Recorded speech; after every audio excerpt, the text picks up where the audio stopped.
Yu-Gi-Oh! Movie 2016 de título, El lado oscuro de las dimensiones. La historia no tiene mucho que decir, un chico malo con las intenciones equivocadas y luego otro villano, más grande. Luego, todos los héroes se unen para salvar el día. Pero como dije, esta película trata sobre personajes y ahí es donde brilla, porque esta película es para Kaibe. ¿Sabían lo que la gente ama de Kaibe? Su personalidad es como nunca antes. Pero hay algunos problemas que hicieron con él, como esa trama secundaria con su obsesión realmente estaba en desacuerdo con la trama de Aigami. Apenas hubo correlación. Sin mencionar que estaba obsesionado con Yugi, pero realmente llevaron su obsesión demasiado lejos en este. Pero las formas cómicas de Kaibe no son lo único que se muestra de él, llegamos a su aceptación del pasado. Se refiere a Yugi como Yugi y a Aten como faraón. Kaibe ya no lo niega y podemos ver esto, pero lo que es más, ella.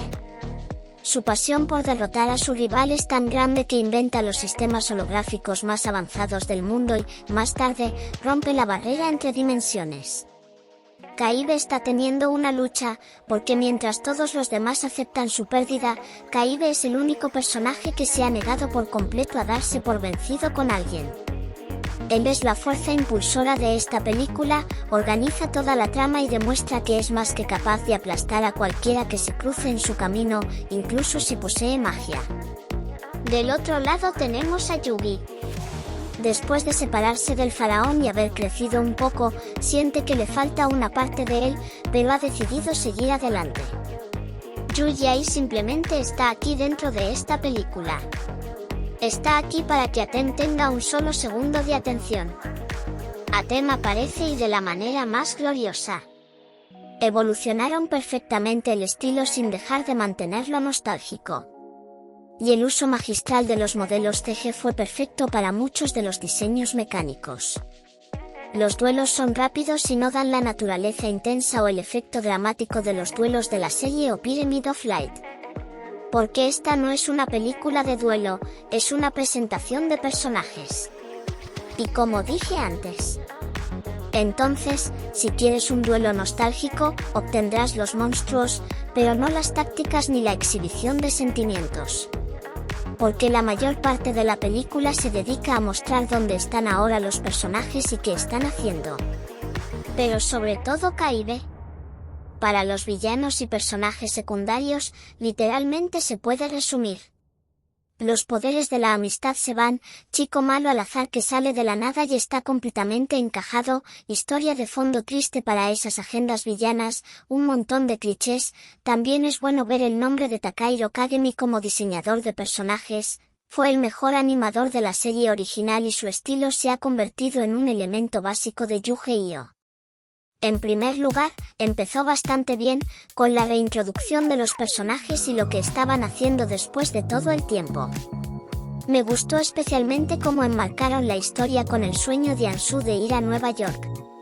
Sin embargo, fue entonces cuando las cosas empezaron a ir hacia el sur. Resumir todos los problemas en una sola palabra fue ideado y apresurado. En mi opinión, todo lo que pasó en esta película sucedió porque necesitaban que sucediera. Necesitaban nuevos monstruos, insertar 100 variaciones diferentes del dragón blanco de ojos azules que no tenían estructura, motivo de existencia o diferenciación adecuada. Necesitaban un nuevo enemigo que tuviera que estar relacionado con el elenco de alguna manera para hacerlo relevante. Nunca se insinuó ni se habló del calzador en alguna trama secundaria en la serie original, por lo que parecía como si hubiera surgido de la nada. Necesitaban que Atem apareciera de nuevo y apareció, aunque ni tiene ningún sentido. La trama era innecesariamente complicada y aún así logró ser ideada y parecía haber surgido de la nada.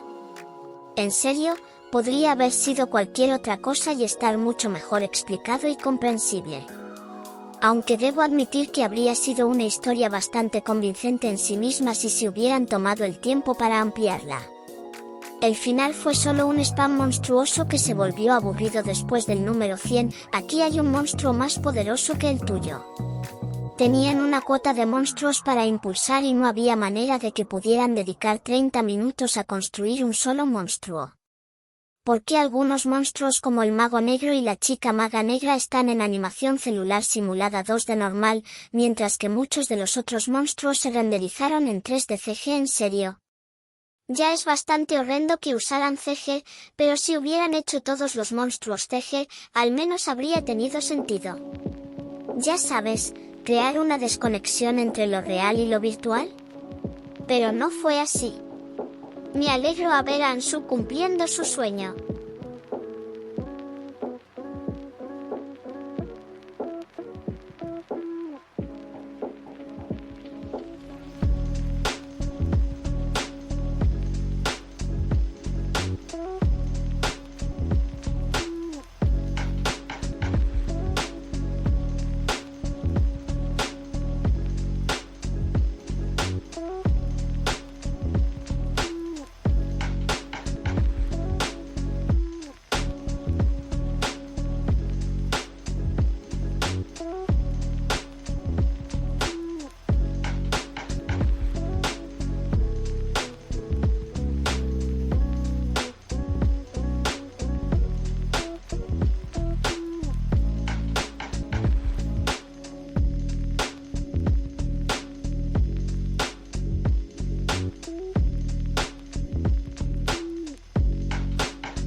La cuarta película de Inuyasha, que es Fuego en la Isla Mística o también llamada Fire on the Mystic Island del 2004.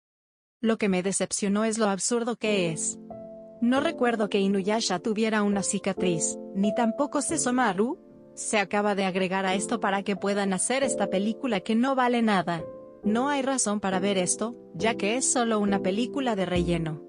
Los otros tenían al menos algunos villanos súper fuertes interesantes, romance y drama, pero este no tiene nada de eso.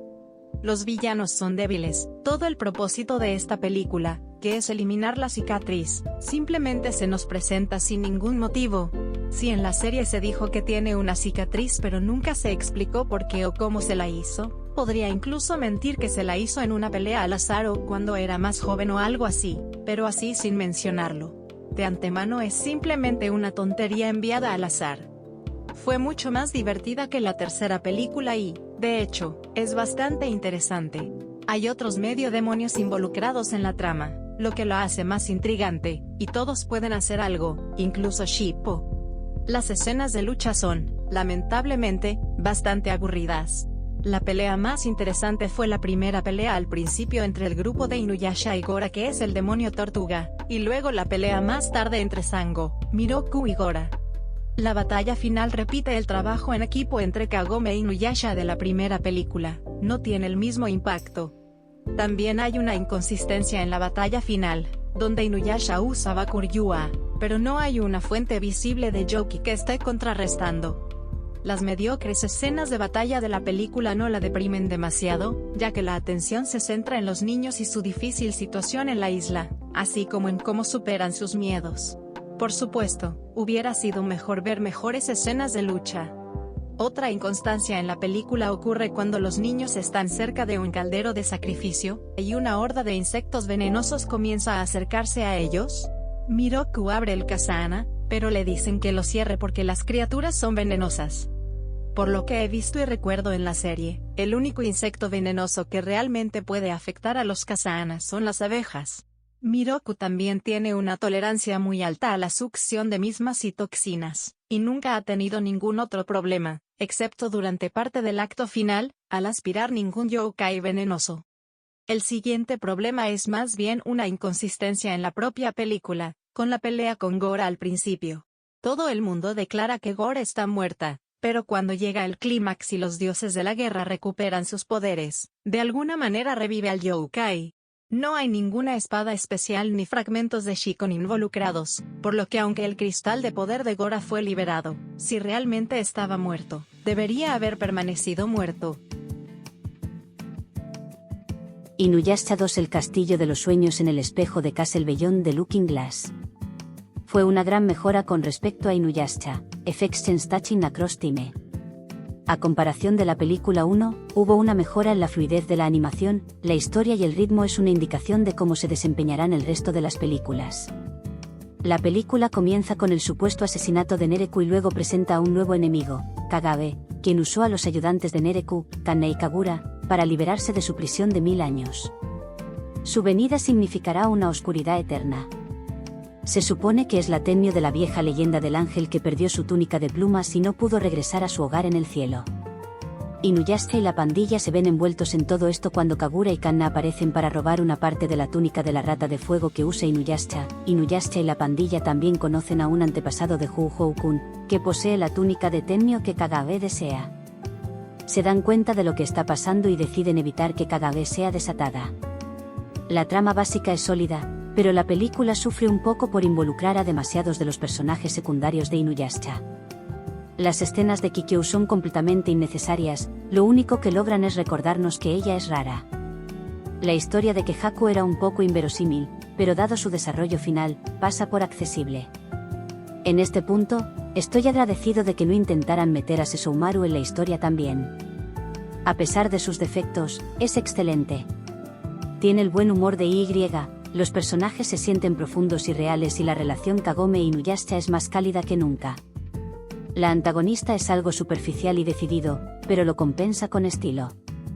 Ella se siente incluso más poderosa que Nereku. Lo que hizo que esta película fuera mejor que la anterior es que se centró en un villano canónico que era un adversario digno. Realmente disfruté ver a Naruko en una batalla contra un jefe realmente intensa. A nuestros héroes errantes les toma mucho tiempo alcanzar finalmente a Nereku y luchar contra él y no contra un títere demoníaco, así que cuando los vemos pelear tan fuertemente, parece que la película realmente importa. Por supuesto, esto no está destinado a durar porque hay un demonio que rivaliza con el poder de Nereku y cuyo plan puede ser logrado ahora que está muerto. Así que es como un escenario posterior donde intentar arreglar las cosas solo consigue empeorarlas. Además, la villana está basada en un cuento de hadas y un poema, y sus motivos parecen bastante extraños durante la mayor parte de la película, por lo que todo parece mucho más misterioso y elaborado. A diferencia de la primera película, la trama no es tan predecible. El conflicto es más esotérico y, a pesar de no sentirse tan amenazante o poderoso como los villanos de la primera película, definitivamente logra generar mucha más tensión y emoción. Después de todo, salvar el flujo del tiempo suena más genial que simplemente salvar el mundo una vez más.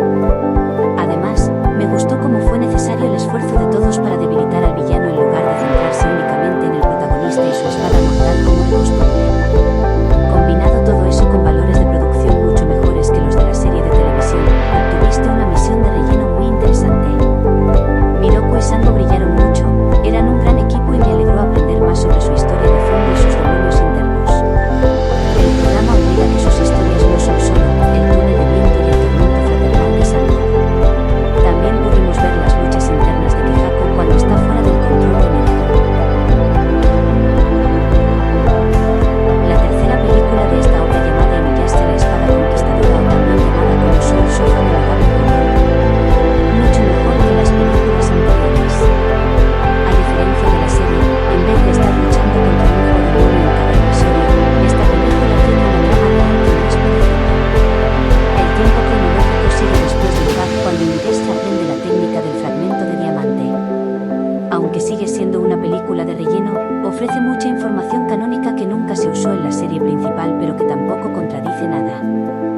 nos presenta más detalles y flashbacks sobre el pasado de Inuyasha y su familia, ya que vemos los últimos momentos de sus padres y cómo la tercera espada poderosa que estaba usando su padre fue tomada por el odio de un mortal que estaba enamorado de su esposa. En el presente de la película, eso es más que suficiente para que tanto Inuyasha como su hermano luchen contra los poderes demoníacos de la espada, así como entre sí para ver quién puede enfrentar. El compromiso emocional es genial, ya que todo el conflicto se basa en un amor retorcido y nuevos habituales villanos megalómanos que quieren apoderarse del mundo. Por una vez, el lado oscuro de Inuyasha no se usa solo para el drama por sí, sino como una verdadera razón para convertirse en un villano. Además, esta película tiene, con diferencia, la mayor cantidad de acción que puedes encontrar en toda la franquicia. Literalmente provoca el mismísimo infierno y las zonas afectadas se convierten en una especie de horror. Combinado con valores de producción mucho mejores que los de la serie de televisión, se obtiene una película de acción/diagonal drama más que buena. Sin embargo, el final es una especie de evasión y arruina la interesante preparación. Era más que obvio cuál sería la solución al problema. Pero sea como sea, aquellos que son fanáticos apreciarán el desarrollo del protagonista, mientras que aquellos que no lo son disfrutarán de las peleas de nivel épico. Al principio podemos ver un flashback de Inuyasha cuando nació y siendo protegido por su padre, un momento que nunca hemos visto en la serie.